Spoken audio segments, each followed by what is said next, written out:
Hello. Hi, this is Professor Marsh, and this is Business Ethics BUA 3110 online at Newberry College in the fall of 2021. And this is Unit 8, which is the second half of Chapter 6 in our textbook. The first few slides are a review of Unit 7, and then we'll get on to the second half of Chapter 6. So if you'll remember, Chapter 6 begins with the cold opening of the choice to voice and the three people who spoke out or stood up or sat down to make their voices heard, and how they were disciplined by their employers. And then we had a review of the employer rights and responsibility quotes, and that's all in your material as well, and we went through that last time.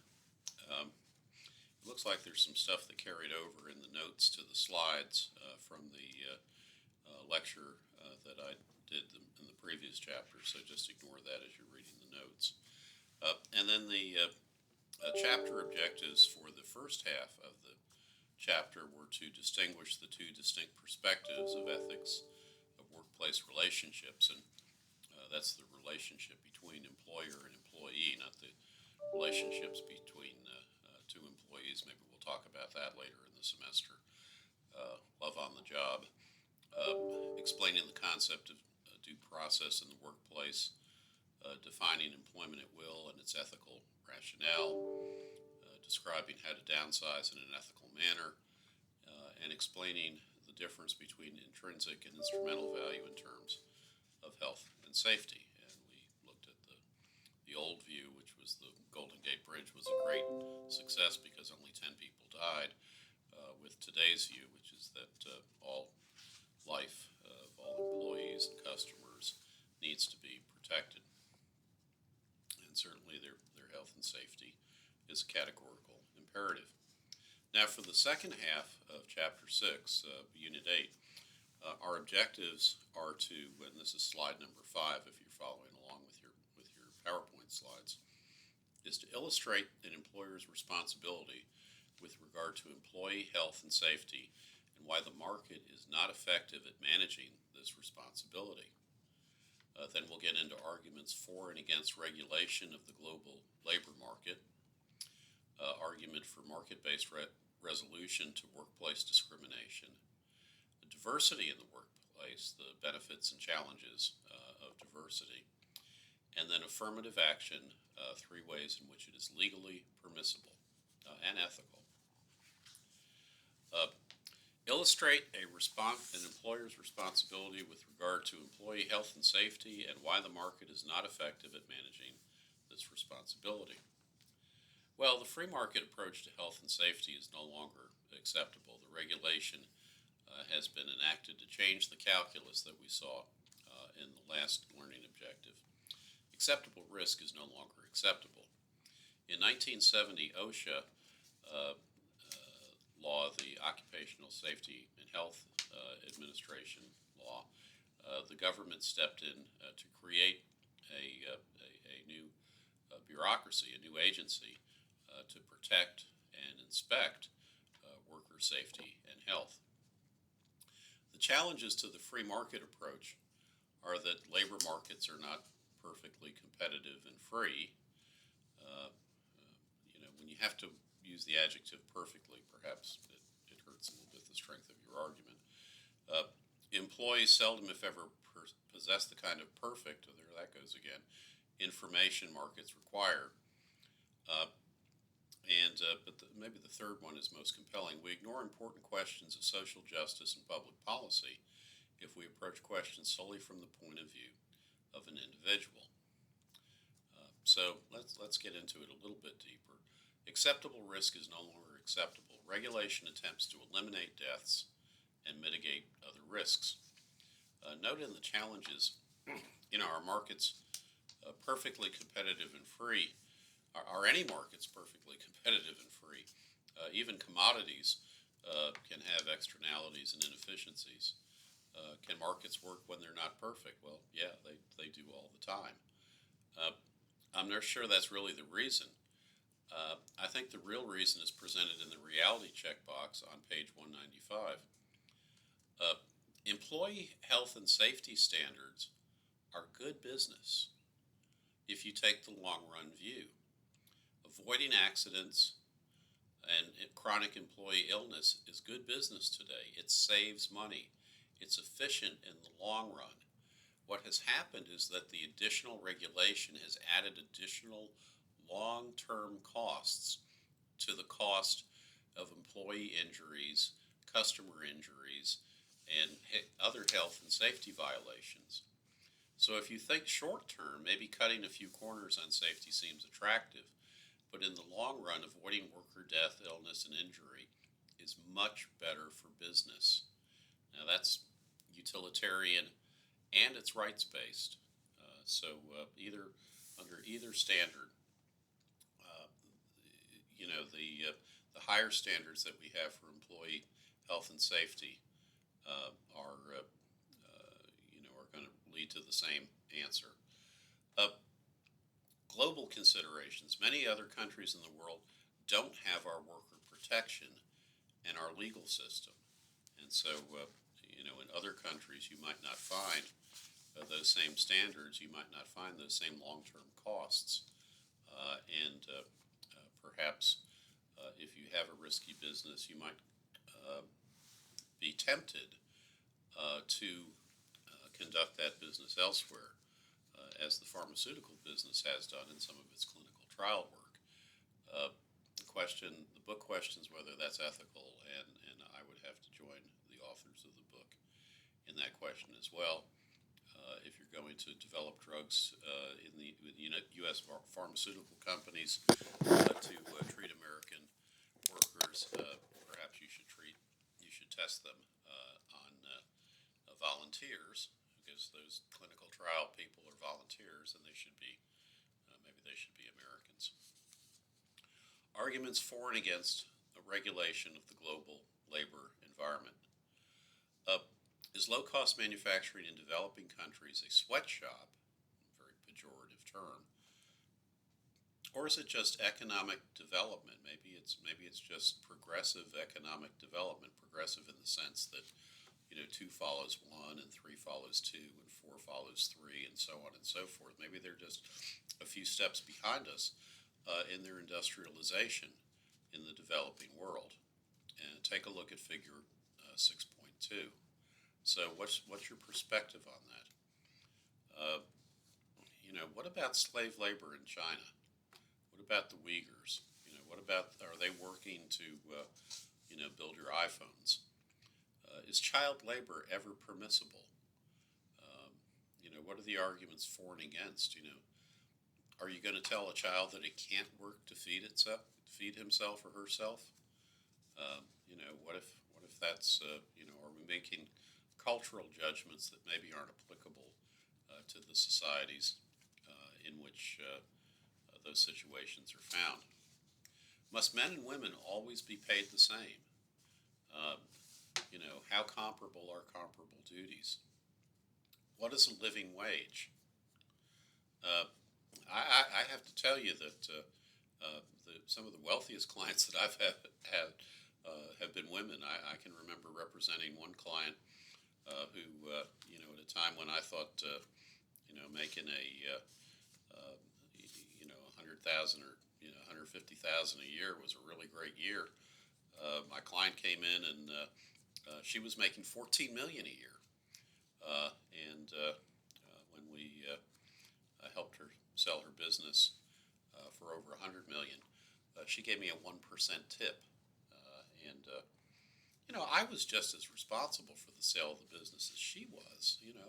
Why didn't I get 14 million? No, actually, that was a great day. So anyhow, what about manufacturing in countries which don't have discrimination, diversity, and affirmative action laws? Is that ever ethical? And how do you fix that? Can you regulate it? Can you really enforce it? Can the United Nations, which doesn't seem to do a very good job of enforcing the Uniform Declaration of Human Rights, are we going to create another international bureaucracy enforce global labor standards. Is it how do you fix that? What is going to be effective and also efficient in terms of a regulatory response to all those difficult questions? Argument for a market-based resolution to workplace discrimination. Well, here's the argument. Prejudice is inefficient. Okay, bias and stereotyping, are self-defeating. An organization which discriminates against the more highly qualified will have a competitive disadvantage and will not be able to compete against an organization that hires the best qualified workers without prejudice. And not only that, but in today's world, an organization that is seen to be discriminatory, biased, prejudiced, stereotyping groups and withholding jobs or withholding services from those groups is going to be publicly shamed at some point and is going to lose customers and perhaps the morale of its workers and have all sorts of external problems because of that. If you want to present the argument, Richard Posner's argument on page 208 is probably a good place to study, and so that's the argument for market-based resolution to workplace discrimination. Diversity in the workplace, benefits and challenges. Diversity is the presence of differing cultures, languages, ethnicities, races, affinity, orientations, genders, religious sects, abilities, social classes, ages, and national origins of the individuals in a firm. That's a lot of different metrics there. When used in connection with the corporate environment, it often encompasses the values of respect, tolerance, inclusion, and acceptance, all of which are virtuous in their, on their own. Studies indicate that diversity can lower risk and increase returns. You have a broader range of skills and experiences that can be brought to bear on the tasks of the organization. And diversity can also increase tension in organizations, particularly in organizations transitioning from a homogeneous group of workforce to a more diverse workforce and leadership. Multiculturalism is the principle of tolerance and inclusion that supports the coexistence of multiple cultures while encouraging each to retain that which is unique or individual about that particular culture. Can an organization replace cultural clash with a unique corporate culture? Or, hearkening back to the past, is there an American culture, once referred to as the melting pot, that provides a basis for employee harmony, even those from very different cultures in their backgrounds? Affirmative action, which is part of this section, is a policy or program that strives to redress past discrimination through the implementation of proactive measures to ensure equal opportunity. In other words, affirmative action is the intentional inclusion of previously excluded groups. Affirmative action efforts can take place in employment environments, education, or other arenas.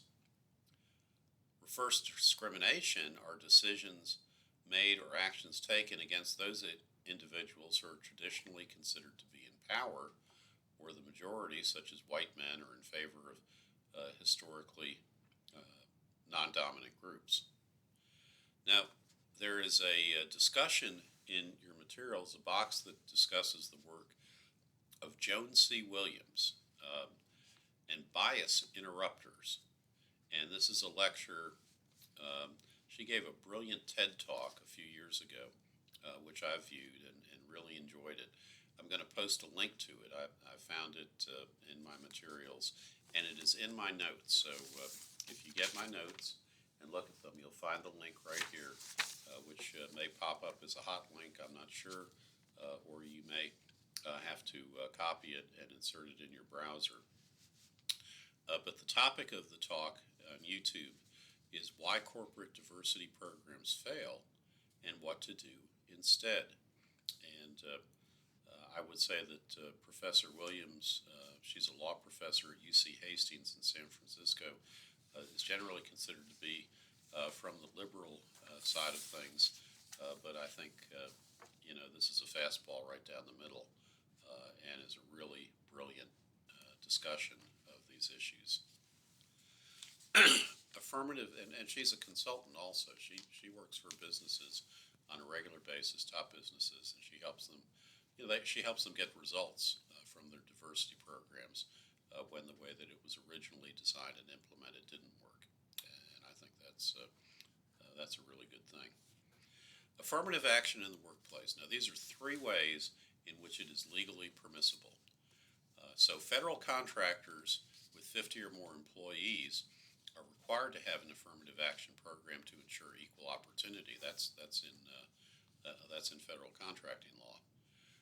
Courts may require judicial affirmative action programs to remedy a finding of past discrimination. So that may be a legal remedy coming out of a court case in which a plaintiff was complaining of some pervasive discrimination in an organization, and this is the remedy the court has, part of the remedy usually that the court crafts in order to fix that discrimination. Organizations may adopt a voluntary affirmative action plan subject to legal constraints, and there are 4 legal constraints. The plan may not unnecessarily infringe on other employees' rights or create an absolute bar to advancement.